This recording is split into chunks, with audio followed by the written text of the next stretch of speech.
الرجيم بسم الله الرحمن الرحيم والعاديات ضبحا فالموريات قدحا فالمغيرات صبحا فأثرن به نقعا فوسطن به جمعا إن الإنسان لربه لكنود وإنه على ذلك لشهيد وإنه لحب الخير لشديد أفلا يعلم إذا بعثر ما في القبور وحصل ما في الصدور إن ربهم بهم يومئذ لخبير صدق الله العظيم.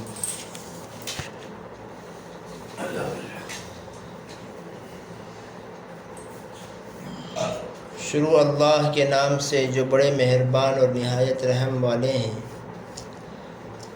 قسم ہے ان گھوڑوں کی جو ہانپتے ہوئے دوڑتے ہیں، پھر ان کے ٹاپوں سے چنگاری نکلتی ہے اور صبح کے وقت میں یلغار کرتے ہیں اور اتنا تیز دوڑتے ہیں کہ ان کے پیچھے دھول اڑتی ہے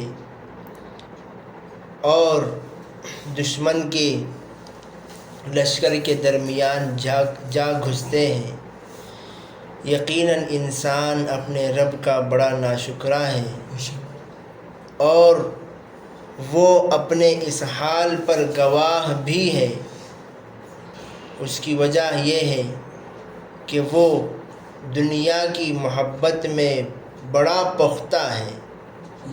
کیا وہ نہیں جانتا اس وقت کو جب اٹھائی جاتی ہیں وہ تمام چیزیں اور تمام مردوں کو اٹھایا جاتا ہے جو قبروں کے اندر مدفون ہیں، اور ان کے دلوں میں موجودہ تمام باتیں سامنے آئیں گی۔ یقیناً اس وقت بھی تمہارا رب تمام باتوں سے باخبر ہوگا۔ گزشتہ مرتبہ سورہ عادیات میں اللہ تعالیٰ نے 5 آیتوں کے اندر ایک وفادار جانور کی وفاداری کو بیان فرمایا کہ وہ جانور یعنی گھوڑا جب اس کا آقا اس کو حکم کرتا ہے تو وہ باوجود یہ دیکھتے ہوئے کہ سامنے اس کو مارنے والے دشمن تلوار لے کر کھڑے ہیں، بغیر کسی پرواہ کیے اپنے آقا کے حکم پر وہ کود پڑتا ہے اور اس لشکر میں گھس پڑتا ہے۔ اللہ تعالیٰ یہ فرمانے کے بعد حکم فرماتے ہیں، یہ ارشاد فرما رہے ہیں کہ انسان پر اللہ کی کتنی نعمتیں ہیں، لیکن اس کے باوجود وہ اللہ کا ناشکرا ہے۔ اس کی وجہ اللہ نے بتائی کہ دنیا کی محبت اس کے اندر غالب ہے۔ اب سوال یہ ہے کہ بندے کے اندر آخرت کے مقابلے میں دنیا کی محبت غالب کیوں ہے؟ تو اس کا جواب یہ ہے کہ ہم آخرت کے اعمال کا فائدہ سنتے ہیں کہ نماز پڑھنے کا فائدہ کیا ہے، اس کا ثواب کتنا ملتا ہے، زکوٰۃ سے کتنا ثواب ملتا ہے، اچھے اعمال سے ثواب کتنا ملتا ہے۔ عمل تو ہم کرتے ہیں، کوشش بھی ہم کرتے ہیں، لیکن اس کا فائدہ ہماری آنکھوں کے سامنے نظر نہیں آتا، اور دنیا کی محنت جو بھی ہم کرتے ہیں اس کا فائدہ آنکھوں کے سامنے نظر آتا ہے۔ تو آنکھوں کے سامنے نظر آنے کی وجہ سے یہ چیز غالب آ گئی ہے، اور ثواب آنکھوں سے نظر نہ آنے کی وجہ سے یہ چیز مغلوب ہو گئی ہے۔ اور اللہ تعالیٰ کا ارشاد ہے الذین یؤمنون بالغیب، کہ متقین وہ ہیں، اور قرآن انہی کو راستہ بتلاتا ہے جو لوگ غیب پر یقین رکھتے ہیں۔ غیب پر یقین کا مطلب کیا ہے؟ نظر نہ آئے پھر بھی یقین ہے، کیوں؟ کیونکہ اللہ نے فرمایا ہے۔ ہمیں اس کا فائدہ محسوس نہیں ہو رہا ہے، پھر بھی ہم کریں گے، کیوں؟ یہ اللہ تعالیٰ کا حکم ہے۔ اللہ تعالیٰ کا کہیں حکم ہو اور اس میں فائدہ نہ ہو، ایسا ہو ہی نہیں سکتا۔ اللہ تعالیٰ کسی چیز سے ہمیں روکے اور اس میں ہمارے لیے فائدہ ہو، نقصان نہ ہو، ایسا ہو نہیں سکتا۔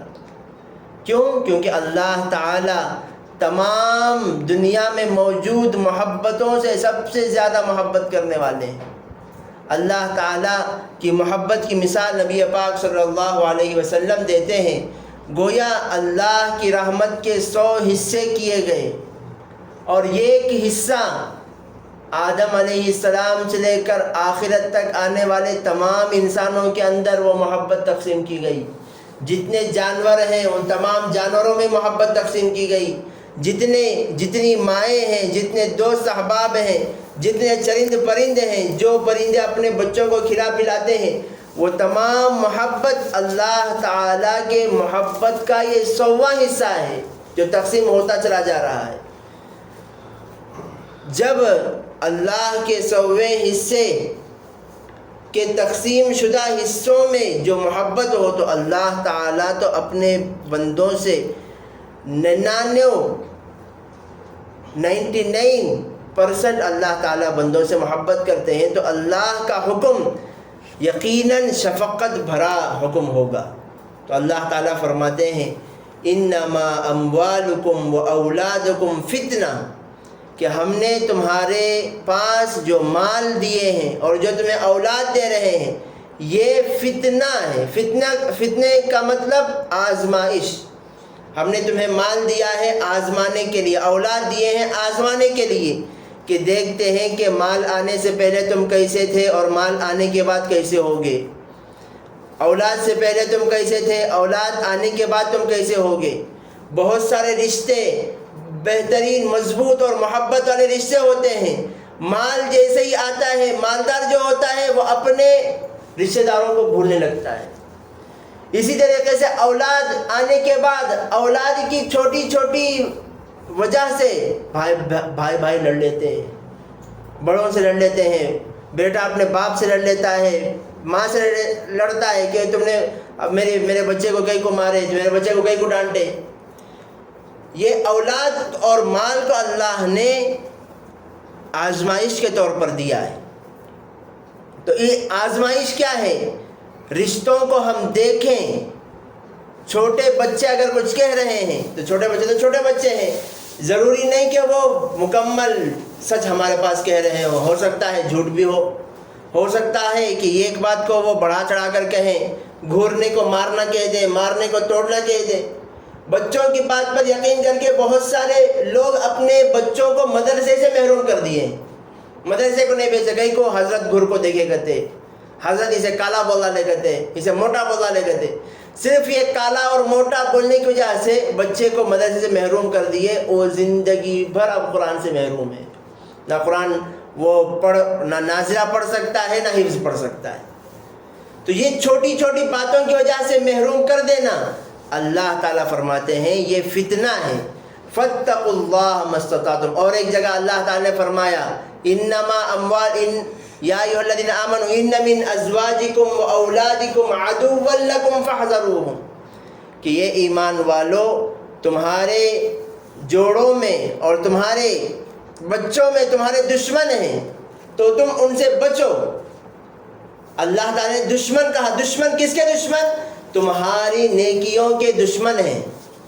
یہ تمہارے پاس تمہاری بیوی، ازواجکم کا میں نے جوڑوں فرمایا، کہا ڈرتے ہوئے کہیں بیوی کر دیے، ترجمہ اس کا تو ناراض نہ ہو جائے، اس کا بیوی کا ترجمہ کیے بغیر اس کی تشریح کر ہی نہیں سکتی۔ اللہ تعالیٰ فرماتے ہیں تمہاری بیویاں اور تمہارے اولاد تمہارے دشمن ہیں، تم اس سے بچ کر رہو۔ بچ کر رہو کا مطلب محتاط ہو، ہر جگہ بیوی کیا بولی سن لینا نہیں، ہر جگہ بچے کیا بولے ہر بات سن لینا نہیں۔ کیوں؟ ہو سکتا ہے کہ وہ کسی اور بات کو رکھتے ہوئے چھوٹی سی وجہ کو پیچھے جو موجود بڑے بڑے ان کے ساتھ مظالم ہوئے ہیں، بڑے بڑے واقعات جو ہوئے اسے رکھ کر یہ چھوٹی سی بات کو بہت بڑا بنا کر پیش کر دیں، ہو سکتا ہے۔ تو اللہ تعالیٰ سے تغابن میں فرماتے ہیں تو اس لیے ہر جگہ سوچ کر مرد کو مرد اسے رکھا گیا کہ یہ عورت کے تابع نہیں ہوگا۔ اللہ کے نبی صلی اللہ علیہ وسلم نے فرمایا جہاں عورت کی حکومت ہو، کوئی قوم وہ آگے نہیں بڑھی ہے جس قوم میں عورت کی حکومت ہو یا بچے کی حکومت ہو۔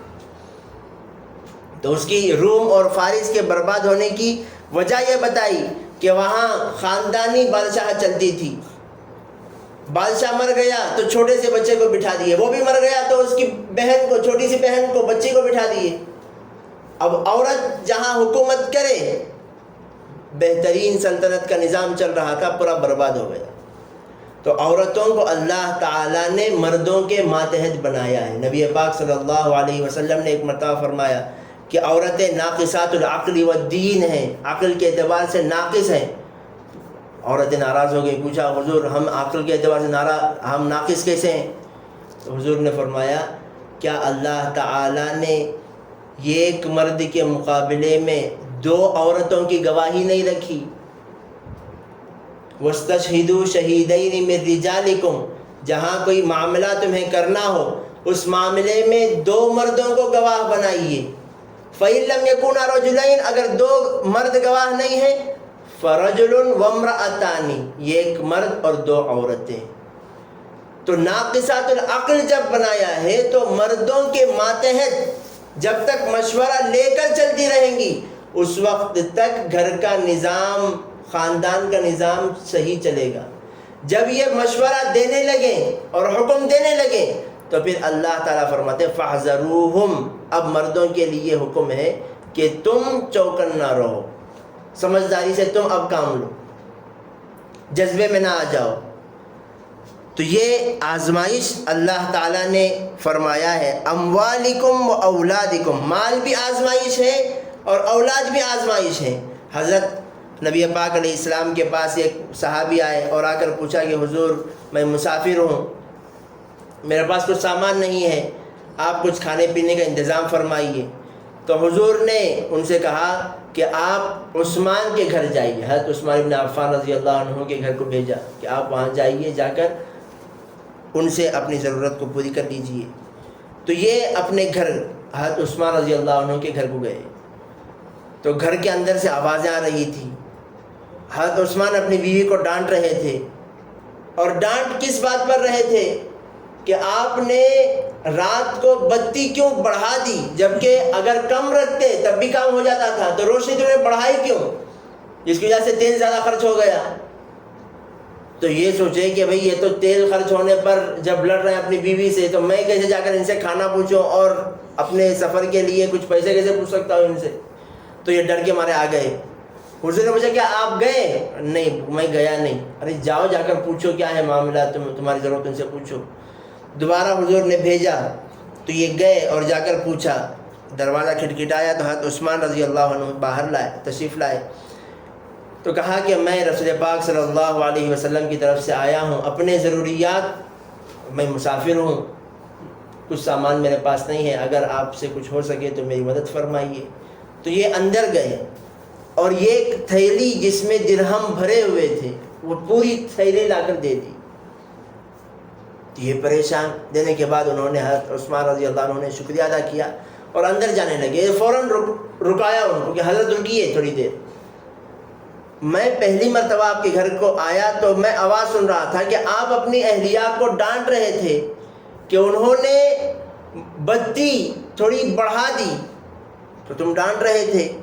میں سوچا کہ جو اپنی بیوی کو بتی بڑھانے پر ڈرا رہا ہے، ڈانٹ رہا ہے، تو وہ کیسے میری مدد کرے گا، اسے میں چلا گیا۔ آپ اب مجھے اتنا پیسہ دے رہے ہیں، اس کی کیا وجہ ہے؟ تو حضرت عثمان رضی اللہ عنہ نے فرمایا کہ اس بتی کے بارے میں مجھ سے سوال ہوتا، قیامت کے دن مجھ سے پوچھا جائے گا کہ ضرورت سے زیادہ تم نے استعمال کیوں کیا۔ اللہ تعالیٰ نے فرمایا یا بنی آدم خذوا زینتکم عند کل مسجد وکلوا واشربوا ولا تسرفوا، کھاؤ پیو لیکن اسراف نہ کرو، کھانے پینے کی بالکل اجازت، جو چاہے آپ کھائیے، جو من پسند چیز ہے وہ کھائیے، لیکن اسراف مت کیجیے۔ کیوں اسراف اگر کریں گے، ضرورت سے زیادہ تم کرو گے تو اس کی پکڑ تمہیں ضرور ہوگی، اور میں یہ جو تمہیں دے رہا ہوں یہ چیز مجھے حساب سے بچائے گی، وہ چیز مجھے حساب میں پھنسائے گی، اور جو چیز میں تمہیں دے رہا ہوں وہ حساب سے مجھے بچائے گی۔ یہ زہد، دنیا کی محبت سے دور ہونے کا مطلب یہ نہیں کہ ہم دنیا کمائے ہی نہ۔ حضرت سلیمان علیہ السلام بادشاہ تھے، پوری دنیا کی بادشاہت، پوری دنیا کا مال و متاع ان کے پاس جمع تھا، لیکن ان کے دل میں دنیا کی محبت نہیں تھی۔ دنیا تو تھی اور اپنے لیے جو استعمال کرتے، حضرت داؤد علیہ السلام وہ بادشاہ تھے، لیکن روزانہ ایک زرہ تیار کرتے تھے، زرہ فروخت کر کے اس پر اپنے گھر کو چلاتے تھے۔ جو بھی مال ان کے پاس تھا وہ تمام کس کے خرچ کرتے تھے؟ امت پر اور رعایا پر خرچ کرتے تھے، اپنے لیے، اپنی خود کی کمائی۔ تو زہد یہ ہے کہ اپنے پاس مال ہو تو اس کو ہم استعمال دوسروں کے لیے کریں، اور اپنے لیے جتنی ضرورت ہے اتنا استعمال کریں۔ اور حضرت مفتی سعید احمد صاحب پالنپوری رحمۃ اللہ علیہ نے کہا کہ بھائی آپ حضرات یہ سمجھتے ہیں کہ مال زیادہ کمانا چاہیے، مال کمانے سے آدمی کو سکون و راحت ملتی ہے۔ مال 3 کام کرتے ہیں، مال سے 3 کام ہی ہوتا ہے، یہ ایک اچھا کھانا، اچھا پہننا، اور مال جس کے پاس جمع ہوتا ہے لوگ اس کو سلام کرتے ہیں۔ یہ 3 چیزیں ہیں، مال جس کے پاس ہے وہ اچھا کھاتا ہے، مال جس کے پاس ہے وہ اچھا پہنتا ہے، اور مال جس کے پاس ہوتا ہے اسے لوگ سلام کرتے ہیں۔ اگر آپ دیندار بن جائیں اور لباس دینی اختیار کر لیں، معاملات اور معاشرت میں تمہارے اخلاق اچھے ہو جائیں، اللہ تعالی عزت کی روزی بھی کھلائے گا، اور تمہارا لباس چونکہ شرعی لباس ہے تو یہ لباس خصوصاً نبی پاک علیہ السلام نے جو فرمایا مردوں کے لیے، تم لباس اگر اختیار کرنا ہے تو وہ کیسا لباس؟ سفید لباس پہنو، اسی لباس پر اپنے موتا کو کفن بھی اسی میں کفناؤ۔ تو اس میں سفید لباس میں اللہ عزت بھی رکھے، وہ سفید لباس چاہے 50 روپے کی میٹر کا ہو یا 5000 میٹر کا ہو، نظر تو ایک ہی آتا ہے۔ اور نمبر 3، جو دیندار ہوتا ہے اللہ تعالیٰ لوگوں کے دلوں میں اس کی عزت ڈالتے ہیں۔ نبی پاک صلی اللہ علیہ وسلم کی حدیث ہے، اللہ تعالیٰ جس کسی بندے سے محبت کرتے ہیں تو حضرت جبرائیل علیہ السلام کو بلاتے ہیں اور ارشاد فرماتے ہیں کہ میں اس بندے سے محبت کرتا ہوں، تم بھی اس سے محبت کرو۔ حضرت جبرائیل علیہ السلام آسمان کے تمام فرشتوں سے کہتے ہیں، آسمان کے فرشتے دنیا میں موجود تمام زمین کے فرشتوں سے کہتے ہیں، اور زمین کے فرشتے انسانوں کے دلوں میں محبت ڈالتے ہیں۔ تو اللہ تعالیٰ سے جو بندہ محبت کرتا ہے تمام لوگوں کے دلوں میں اس کی محبت اور عظمت ہوتی ہے۔ ہم بہت سارے اللہ والوں کو دیکھتے ہیں، ان کے نام سے تو پہچانتے نہیں، لیکن سامنے جیسے آتے ہیں ان سے ملاقات کرتے ہیں تو بھائی فوراً ہمیں محسوس ہوتا ہے کہ بھائی کیا واقعتاً کیا ان کے چہرے پر نور ہے، ان کے بات کرنے کا انداز کتنا اچھا ہے۔ تو یہ چیز کیسے دل میں آئی؟ یہ اللہ تعالیٰ دل میں ڈالتے ہیں۔ حضرت حسن رضی اللہ عنہ فرماتے ہیں، حضرت احمد ابن حنبل رضی اللہ عنہ فرماتے ہیں کہ تقوی 3 الگ الگ چیزوں کے لیے الگ الگ طریقہ ہے تقوی کا اختیار۔ یہ ایک عوام کے لیے، عوام کا تقوی یہ ہے کہ وہ حرام سے بچیں۔ حرام جو چیز اللہ تعالیٰ نے جس کو حرام کہہ دیا ہے، یہ زمانے میں سود کا لین دین اور اس کا معاملہ بہت عام ہو گیا ہے۔ لوگ ضرورت پڑی، گاڑی کی ضرورت ہے تو لون میں جا کر پیسے لے کر آ گئے، گھر کی ضرورت ہے تو لون میں پیسہ لے لیے۔ اور اللہ تعالیٰ فرماتے ہیں جو بھی بندہ لون یعنی سود میں مال لیتا ہے اللہ تعالیٰ اس سے جنگ کا اعلان فرماتے ہیں۔ فَإِن لَمْ تَفْعَلُوا فَأْذَنُوا بِحَرْبٍ مِّنَ اللَّهِ وَرَسُولِهِ۔ اور اللہ تعالیٰ جس شخص کے ساتھ جنگ کا اعلان کرے کیا وہ سکون کے ساتھ رہ سکتا ہے؟ اللہ تعالیٰ فرما رہے ہیں فَأْذَنُوا بِحَرْبٍ مِّنَ اللَّهِ وَرَسُولِهِ۔ اللہ تعالیٰ سودی لین دین کرنے والے کے ساتھ جنگ کا اعلان فرماتے ہیں۔ تو اس لیے ضرورت گھر بنانا کوئی ضرورت نہیں ہے.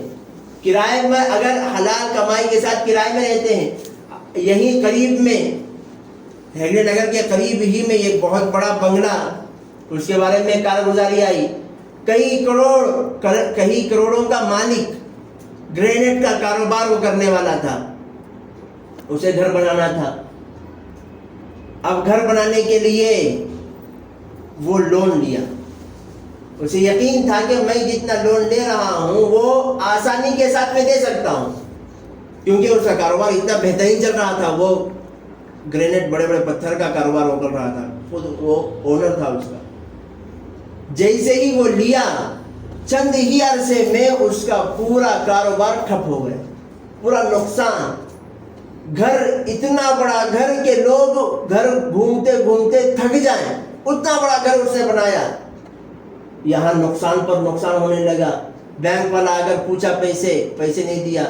بالآخر پولیس کو ساتھ میں لے کر ذلیل ہو کر وہ لوگ گئے, اور وہ گھر ابھی بینک کے ہاتھ میں, وہ فروخت کرنے کے پیچھے. تو جو بھی بندہ اچھی حالت میں ہو اور سودی لین دین کو میں وہ پڑ جائے, یقیناً اس کی زندگی سے اللہ تعالیٰ سکون کو ہٹا دیتے. اگر کوئی اس میں پڑ چکے ہیں, وہ کیا کریں, جلد از جلد اس سے وہ چھٹکارا لیں اور اللہ تعالیٰ سے توبہ اور استغفار کرتے رہیں. کیونکہ نبی پاک صلی اللہ علیہ وسلم نے فرمایا, سود لینے والا, دینے والا, اس کا حساب رکھنے والا, وہ لے جا کر دوسرے گھر تک پہنچانے والا, اس کی تشکیل کرنے والا, تمام کے تمام لوگ ملعون ہیں, اللہ کی ان پر لعنت ہے. تو عوام کا تقویٰ کیا ہے, حرام چیزوں سے بچ جائے.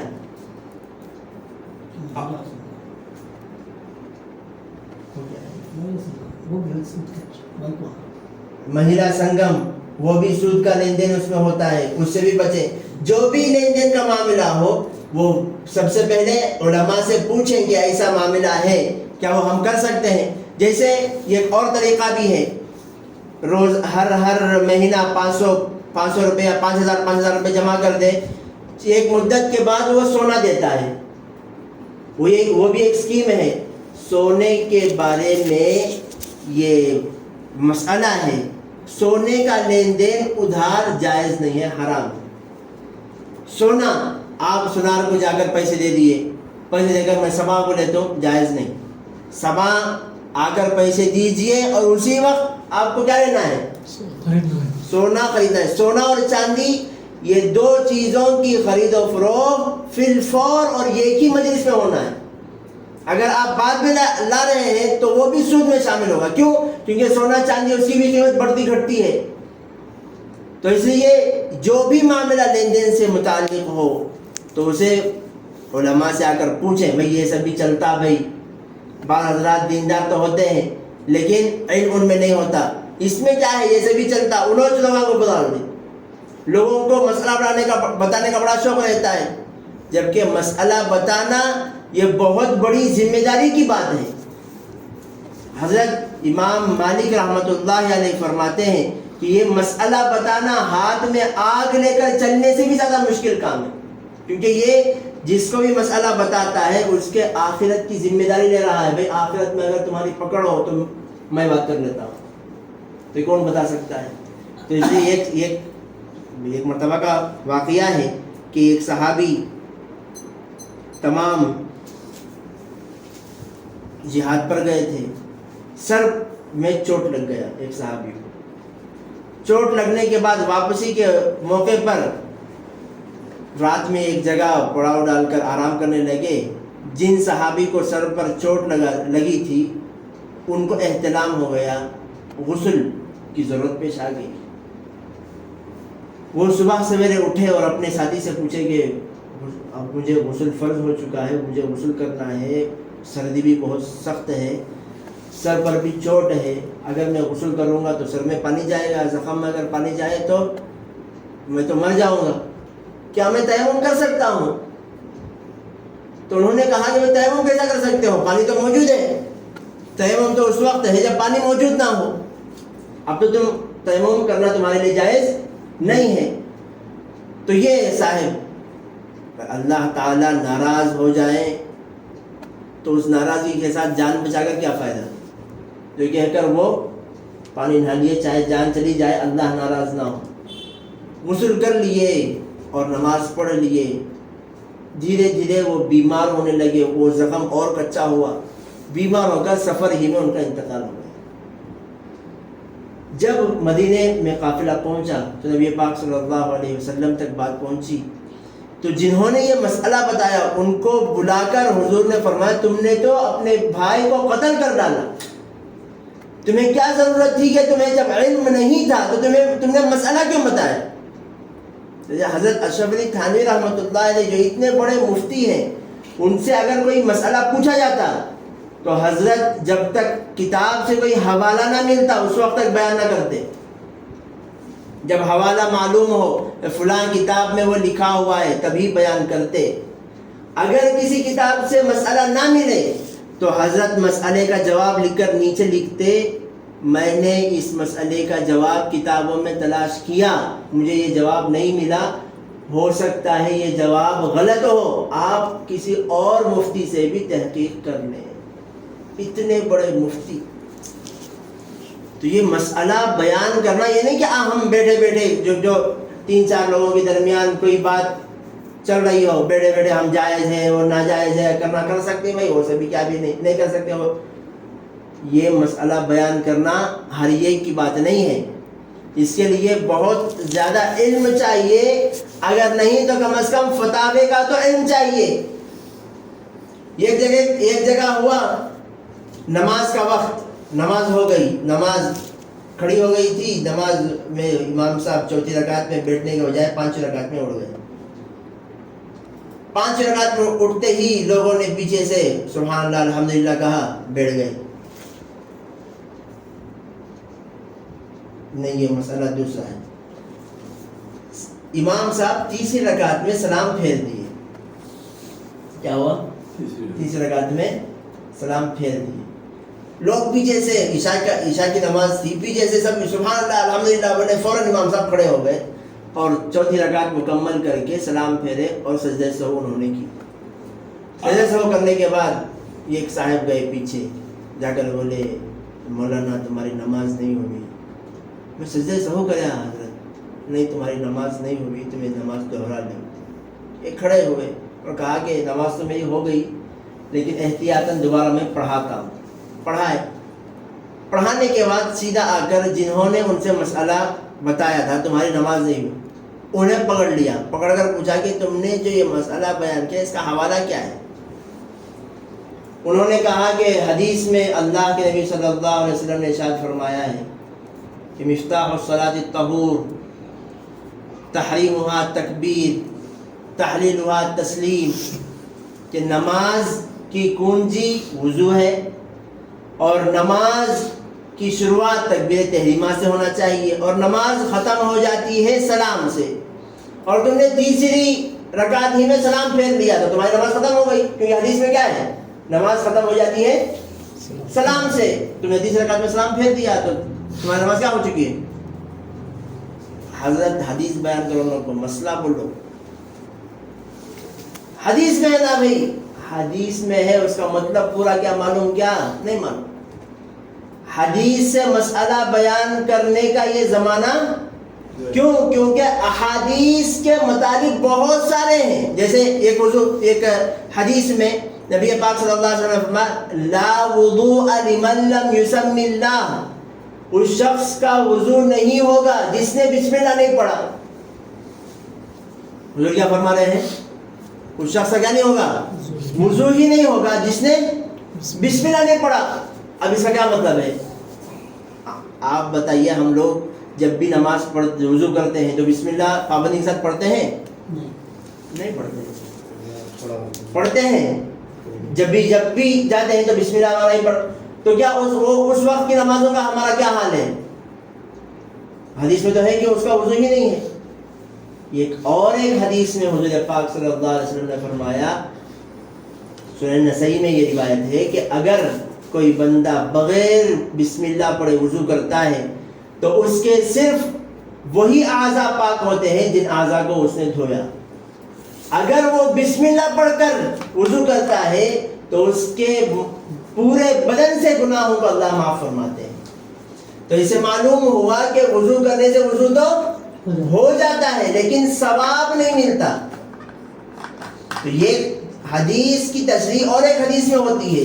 تو یہ ایک حدیث میں تو حضور نے فرمایا کہ سلام پھیر دیں تو نماز ختم ہو گئی، لیکن وہ ختم چوتھی رکعت میں سلام پھیرنے کے لیے ہے.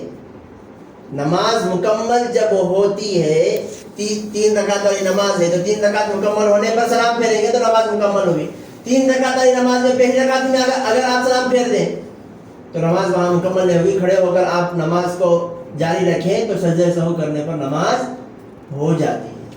تمام فقہ کی کتابوں میں یہی مسئلہ لکھا ہے کہ 4 رکعت والی نماز میں اگر کوئی دوسری رکعت میں سلام پھیر دے، پھر وہ اپنی جگہ سے اٹھا نہیں، بیٹھے بیٹھے اس کو یاد آ جائے، فوراً کھڑا ہوا نماز مکمل کر لیا تو چوتھی رکعت کے بعد سجدہ سہو کر لے گا تو اس کی نماز ہو جاتی ہے.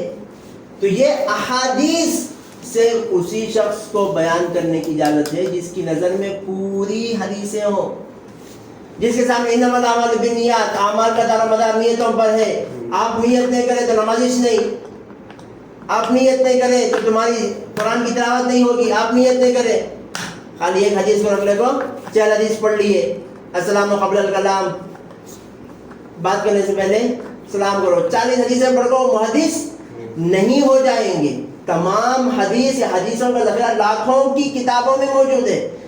اگر حدیثوں کا ذخیرہ تمہارے سامنے نہیں ہے تو راستہ کیا ہے؟ جو لوگ احادیث کو دیکھ کر بیان کیے ہیں مسائل، وہ مسائل کو دیکھ کر ہم بیان کریں. اللہ تعالیٰ سے دعا ہے کہ اللہ تعالیٰ ہم تمام کو صحیح سمجھ نصیب فرمائے.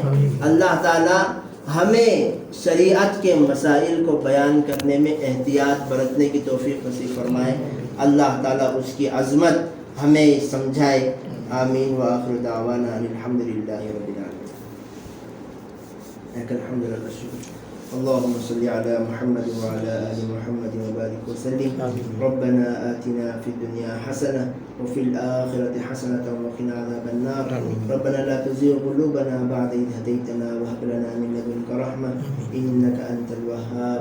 اللهم إنا نسألك علما نافعا وعملا متقبلا ورزقا حلالا طيبا واسعا وشفاء من كل داء. اللهم إنا نسألك من خير ما سألك منه نبيك وحبيبك محمد صلى الله عليه وسلم.